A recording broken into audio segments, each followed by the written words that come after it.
मैं PM Meena, associate professor in history, Rajesh Pilot, PG college Lalsot.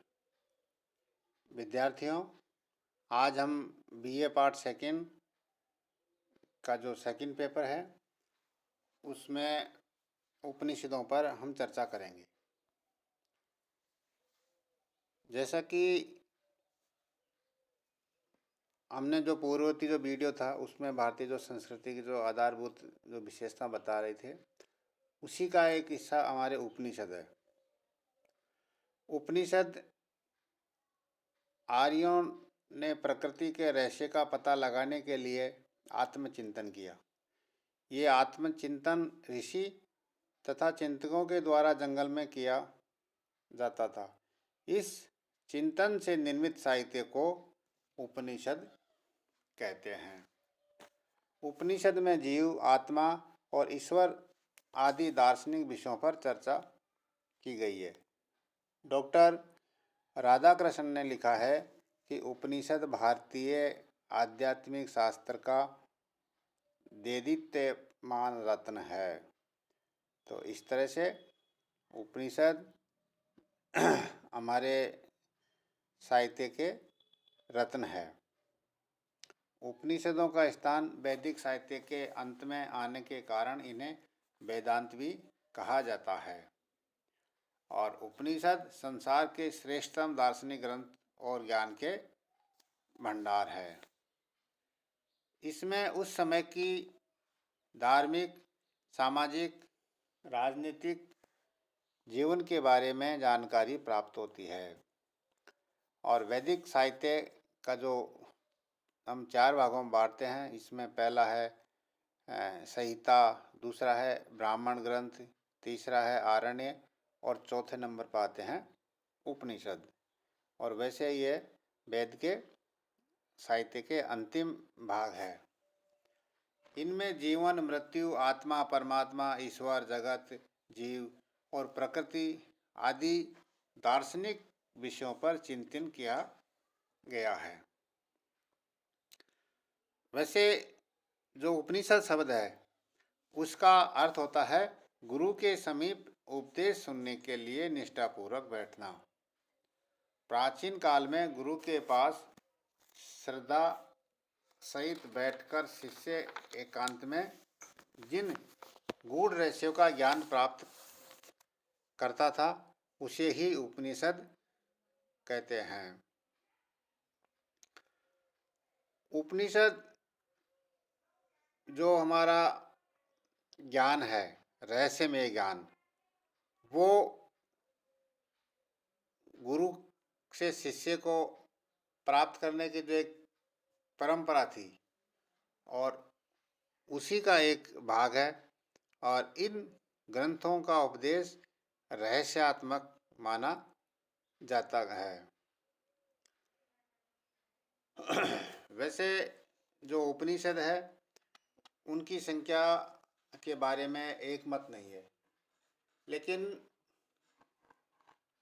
जो हमारा मुक्तोपनिषद है उसके अनुसार इनकी संख्या 108 बताई गई है। और इनमें जो 11 उपनिषद है वो ज़्यादा महत्वपूर्ण है। इनमें ईश, केन, कंठ, प्रश्न, मुंडक, मांडुक्य, तैत्रेय, ऐत्रेय, छंदोग्य, वृहदारण्य और श्वेताश्वर ये हमारे प्रमुख 11 उपनिषद है।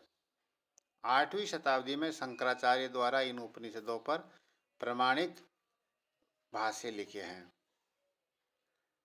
इन उपनिषदों के संक्षिप्त परिचय निम्नलिखित है। तो उसमें सबसे पहला है ईश। ये उपनिषद में कुल 18 मंत्र है। इस उपनिषद में ये प्रतिपादित है कि ज्ञानोपार्जन के साथ साथ कर्म करने से ही दर्शन का परम लक्ष्य की प्राप्ति की जा सकती है। ये सिद्धांत बाद में ज्ञान कर्म समुच्चयवाद के नाम से प्रसिद्ध हुआ।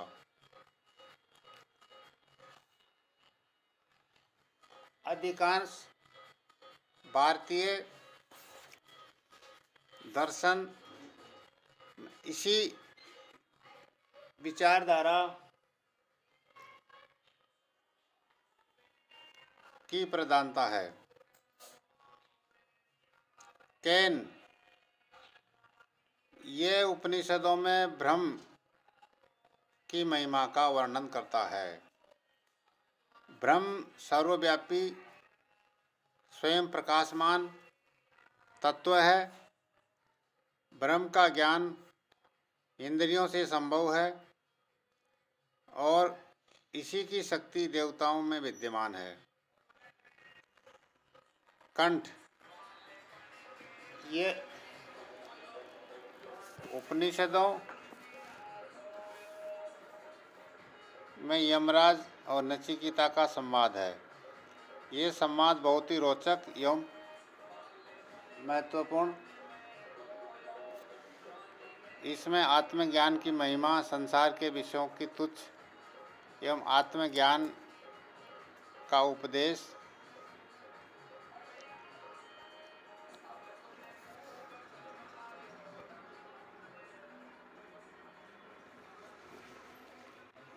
आदि प्राप्त होता है। मुंडक इस उपनिषद को मुंडक्य भी कहा जाता है। इसमें मंत्रों में प्रपंच ब्रह्म वर्णन का रोचक सरल शैली में मिलता है। ये लौकिक दृष्टांतों के द्वारा ब्रह्म का सर्वव्यापी होने का वर्णन मिलता है। मांडुक्य इस उपनिषद में मनुष्य की जागृत, स्वप्न, सुषुप्ति तथा तुरई अवस्था का वर्णन मिलता है।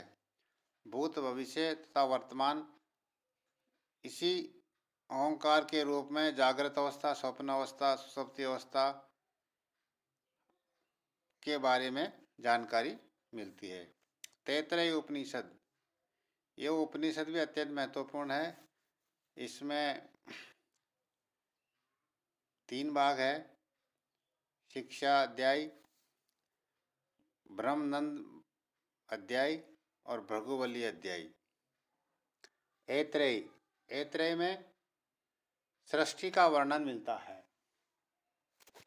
कि सृष्टि का वर्णन से पूर्व केवल एक आत्मा थी और इसी की इच्छा से लोकों की सृष्टि हुई और क्रमश से अन्य वस्तुओं की सृष्टि हुई।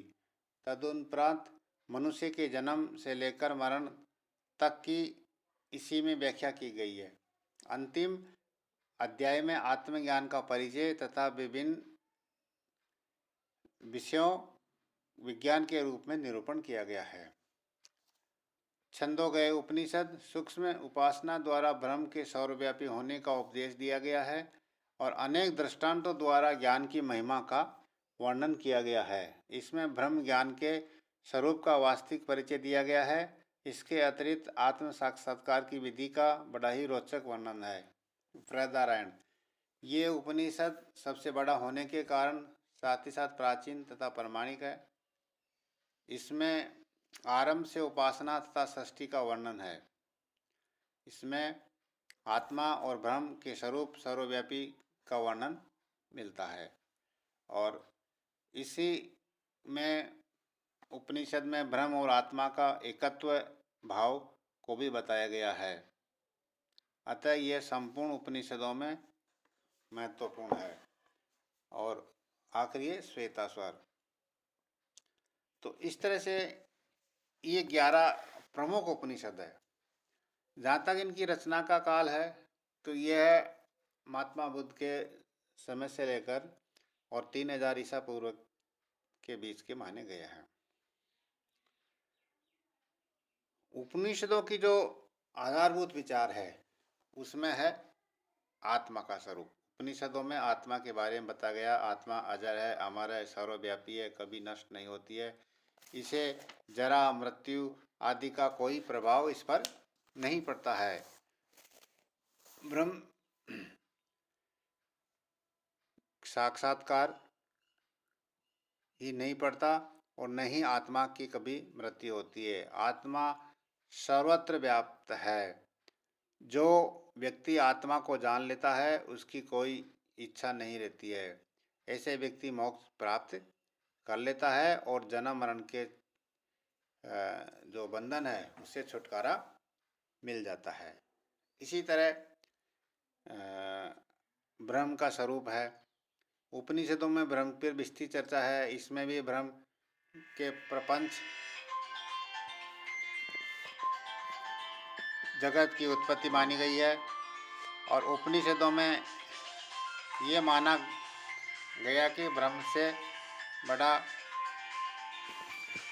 और दूसरा कोई भी नहीं है।